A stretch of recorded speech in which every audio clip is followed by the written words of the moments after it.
ご視聴ありがとうございます。今回は台湾の高尾ライトレールの動画後編です。沿線風景を見ながらこの路線の歴史と特徴、そして未来を解説します。路線の途中の名所と第2期区間の建設が難航した理由がわかる場所に注目です。今回の内容がこちら。チャプターも参考にしてください。前回最後にご紹介した凱旋公園停留場出発です。ホームは2つあるものの片側だけが使われています。この動画を撮影した時点での高尾ライトレールの路線は全長 17.1 キロ。ただし最初に開業したのはこの 2.2 キロだけ。建設開始は2013年6月で15年10月の開業当時はプレ運行でした。しかも乗れたのは南方向だけで逆方向の列車には乗れないなどかなりの見切り発車でした。17年9月に第1期区間が全線開業したものの有料化されたのは同年11月でした。その後第2期区間の建設が始まり22年10月までに4回に分けて延伸され今の路線が出来上がっています。そしてそのほとんどがかつて存在した台湾鉄道の線路跡を活用しています。日中は15分間隔と大都市の LRT としては少なめです。片方のホームしか使っていないのはそれでも列車をさばけるのが一因のようです。高尾 LRT は右側通行のため線路の間にある渡り線を通って隣の線路に移動です。逆向きの線路がないことから最初から片方のホームで運行する前提だったのがわかります。凱旋公園停留場出てすぐに大通りに合流するものの左右の道路はそれぞれ両方向に車が走っており一本の道路の真ん中を割るように走るわけではありません。高尾市街ではバイクで移動する人も多く道路脇に止まっているバイクを見かけることも多いです。 LRT は小回りではバイクにかなわないので運営主体が同じ高尾メトロと LRT でフリーパスを販売するなど対抗策を講じています。軌道は完全に緑化されているほか台風が多い高尾では河川が切れるリスクがあるため河川がありません。列車は停留所に止まるたびに急速充電し必要な電力を溜め込みます。凱旋公園から2キロ弱のところで進行方向左側に謎の壁が現れます。この向こうにあるのがかつての台湾鉄道の高尾機場です。機場というのは現地の言葉で車庫を意味しています。総面積はおよそ27ヘクタールで主に台鉄の客車や貨車の研修改装、廃車解体、組み替えなどを手掛けていました。敷地の北寄りには車両を横移動させるための装置も見えます。第1期区間が開業した当時もここは現役で他の車両基地への移転が完了する2021年まで存続していました。 LRT の線路からは完全に切り離されていますが道路をまたぐ部分などではレールがまだ残っています。都市部にあるまとまった広さの土地なので再開発の計画もあるようですが少し時間がかかっているようです。一方この蓮向かいにある貨物ヤードの跡地が LRT の車庫になっています。そして真ん中には停留所があります。その名も京畿機場、英語では LRT デポットです。本線とつながっているのは両隣の停留所ですが職員向けと思われる駐車場などがあるほか乗務員もこの停留所で交代します。停留所のデザインは一部を除いて同じでラインカラーである黄緑が強調されています。なお高尾 LRT では停留所でも乗車券を買えます。今は30ニュー台湾ドルの定額制で日本円では140円です。停留所の外に出てみます。車庫の真ん中には橋がありここから構内を見下ろせます。2種類の車両はカラーリングが異なり一目で区別がつきます。ラッピング車両も多いですが正面のライトの位置が異なるためやっぱり見分けがつきます。なお本線の停留所間では河川がない高尾 LRT ですが車庫には全体に河川があります。規則正しく運行される本線と違い車庫内をバッテリーだけで動かすのは難しいようです。この先にあるのが開業時の終点だった停留所。交差点に並ぶバイクや自動車を横目に進みます。駅ナンバリングはここを起点に振られているので数字が1に戻ります。そしてこの停留所の前から左右の道路の車線が増えます。停留所を出ると2つの線路をつなぐ渡り線がこれはこの停留所が起点だった頃に使われていたもののようで今は使われていないのかレールは錆びています。ここから本格的に沿岸部の景色になります。次が地下鉄と接続する停留所です。ここは色使いもデザインも異なるほか、上には歩行者や自転車専用の道があります。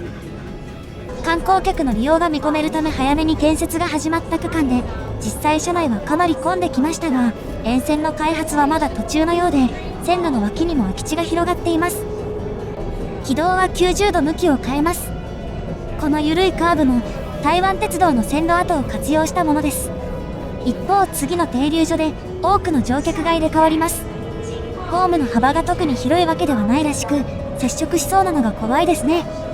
道路の向こうには高尾有数のショッピングモールがあり、若い人で賑わっています。運河を渡ります。近代的なビルも多いですが、進行方向左側にはかつてあった工場が取り壊されて更地になっているところもあるなど、街並みが変わる真っ只中にいます。そしていよいよ見えてきた画角に収まらないあのビルが高尾85。竣工は96年、高さはアンテナを含めると378メートルで、高尾で最も高い建物です。2004年、当時世界で最も高い建築物だった台北101が完成するまで、台湾で最も高い建物でした。LRT は海岸に近い場所を走るため、高尾85を横目に左に曲がります。なお、軌道は台湾鉄道の線路跡と完全には一致しておらず、古い線路が残っているところもあります。またしても画角に収まらない建物は、不当のクルーズターミナル。海沿いにある展示施設やライブ会場などを LRT は線でつないでいます。そしてだんだん軌道が高くなり、シェルターに入ります。先ほどとは異なり、この先の川をまたぐところは前後も含めて高架線になっています。これはさすがに台湾鉄道の線路跡の流用ではなく、新たに建設されたもののようです。この川の名前は愛川。高尾市街を流れる大きな川で、路線の北寄りにある停留所にも川の名前が入っています。そしてこの高架線の途中には停留所があります。川を渡るためとはいえ、高架線はがっちり作られており、屋根なども立派です。日本でも高架線に LRT の停留所がある路線はありますが、こちらは周辺に音楽フェスの会場などもあり、それとは比較にならないスケールです。海沿いの景色を楽しむのもつかの間、再び軌道は地上に降ります。軌道の左側ではイベントが行われ、即席のお店が出ています。ここは古い倉庫を活用したお店などが並ぶ場所で、高尾屈指の人気スポットです。LRT 自体が観光スポットの一翼を担っているため、写真を撮る人の姿も見られます。今から10年余り前の様子がこちら。台湾鉄道の線路もまだ残っており、今とは全然雰囲気が違います。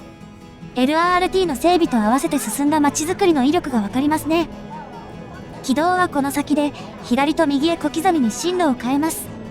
その横には、高尾港と書かれた門が。この先にあるのが、台湾鉄道の歴史が色濃く残る場所です。古い倉庫を通り過ぎた先に広がるのが、旧高尾臨港線の高尾港駅に付随していた線路の跡です。線路自体はこのように伸びていたものの、LRT は南に回り込んでいるため、曲がりくねった線形になったというわけです。高尾港駅は、1900年に北から伸びたルートの終点としてできた駅です。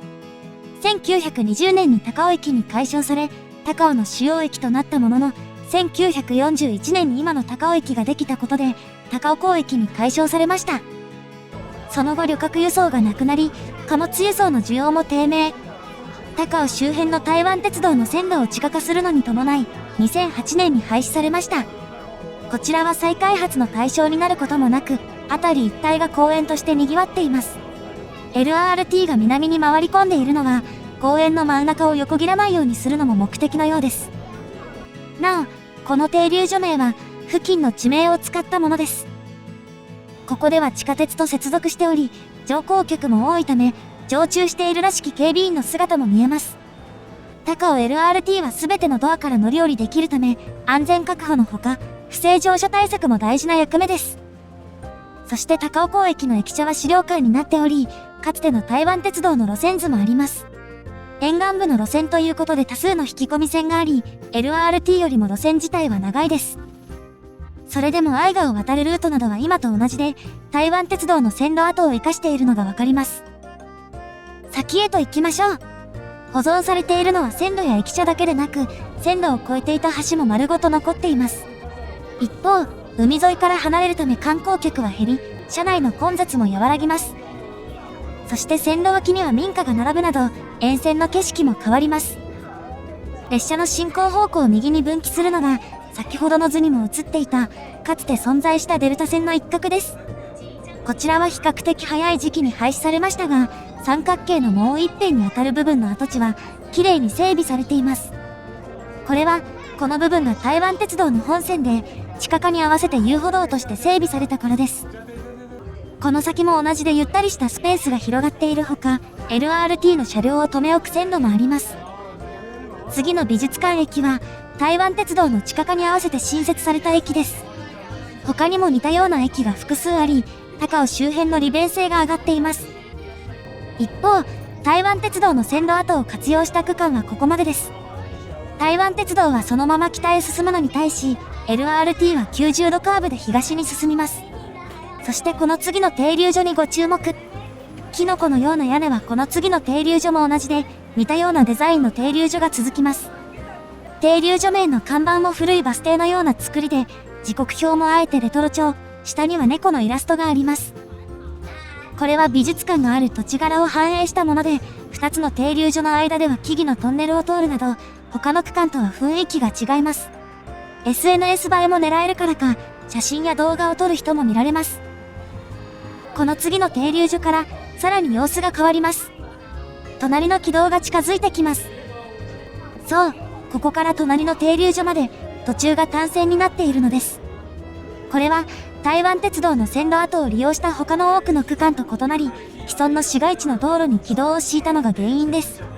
LRT によって道路が狭くなることに対し、地域住民からの反発が大きかったのです。占有する幅を減らすなどしたものの、結局複線で建設できず、ここだけ単線になったというわけです。それでも道路と軌道は明確に仕切られ、安全性が確保されています。単線区間は200メートル余りしかなく、日中は15分間隔のため、ダイヤに支障が出る状態ではありません。出発です。ここが最後の停留所で、次が終点。英語名称はハート・オブ・ラブ・リバーです。この独特な名称の由来は、南に300メートルほどの場所にある観光名所です。道路の北側では、東京ドーム 1.3 個分ほどの面積の土地で、ショッピングセンターの建設が進みます。その手前では軌道が合流。凱旋公園停留所と同じく、片方の線路だけを使っています。ただしホームはこちらの軌道だけに接しており、隣の軌道に接するホームはありません。ここでは停留所が交差点に組み込まれており、ホームが行き先別になっているからです。将来反対方向の列車が使うホームは、道路の向こうにあります。そしてここから先の軌道も、相当出来上がっているように見えます。そう、この動画ではまだ開通していなかった残りの区間の工事はほぼ大詰めで、停留所の場所と名前も決まっています。